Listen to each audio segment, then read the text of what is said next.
semuanya, di sini saya akan menjelaskan tentang pengertian globalisasi di bidang sosial budaya, dampak positif dan negatif globalisasi, serta cara mengatasi globalisasi. Globalisasi sosial budaya adalah suatu proses perubahan nilai-nilai, norma, gagasan, ide, pemikiran yang sifatnya menyeluruh atau mendunia, yang terjadi melalui proses interaksi dan komunikasi antar individu-individu dalam lintas batas negara, yang mana proses perubahan tersebut terjadi secara intens dan tanpa sekat.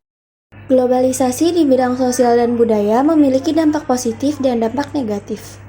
Dampak positifnya yang pertama, penyebaran budaya yang lebih luas. Globalisasi mempermudah akses ke berbagai budaya dari seluruh dunia. Orang jadi bisa menikmati musik, film, makanan, dan tradisi dari negara lain. Misalnya orang Indonesia bisa menonton drama Korea atau makan sushi tanpa harus ke Jepang. Yang kedua, pertukaran ide dan inovasi. Globalisasi juga mendorong terjadinya pertukaran ide kreatif antar budaya. Ini bisa memperkaya kebudayaan lokal dan mendorong inovasi di berbagai bidang seperti seni, fashion, dan kuliner. Yang ketiga, kesempatan untuk mengenalkan budaya lokal. Budaya lokal juga punya kesempatan lebih besar buat dikenal dunia. Contohnya, batik dan rendang yang mulai diakui secara global. Ini bisa meningkatkan kebanggaan terhadap budaya sendiri. Adapun dampak negatifnya, yang pertama, homogenisasi budaya. Salah satu dampak negatif utama adalah homogenisasi atau penyeragaman budaya.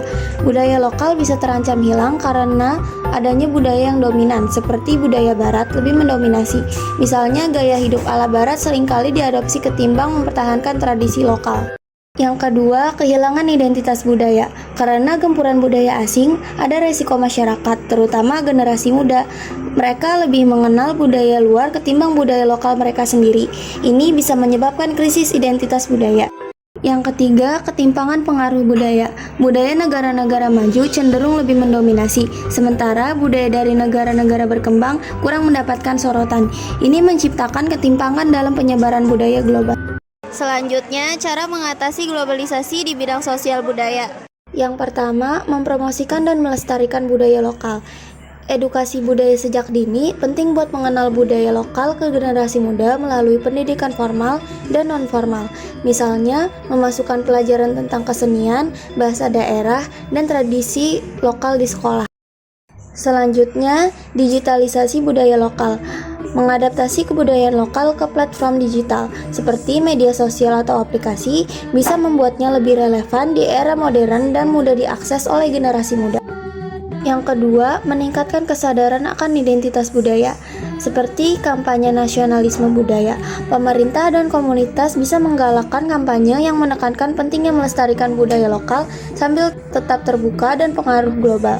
Kampanye ini bisa berbentuk seminar, media sosial, atau film dokumenter. Yang ketiga, mendorong toleransi dan pemahaman antar budaya, seperti pendidikan multikultural. Memperkenalkan konsep multikulturalisme di sekolah-sekolah dapat membantu anak muda memahami bahwa perbedaan budaya adalah suatu yang harus dihargai, bukan diabaikan atau dipertentangkan. Selain itu, pertukaran budaya.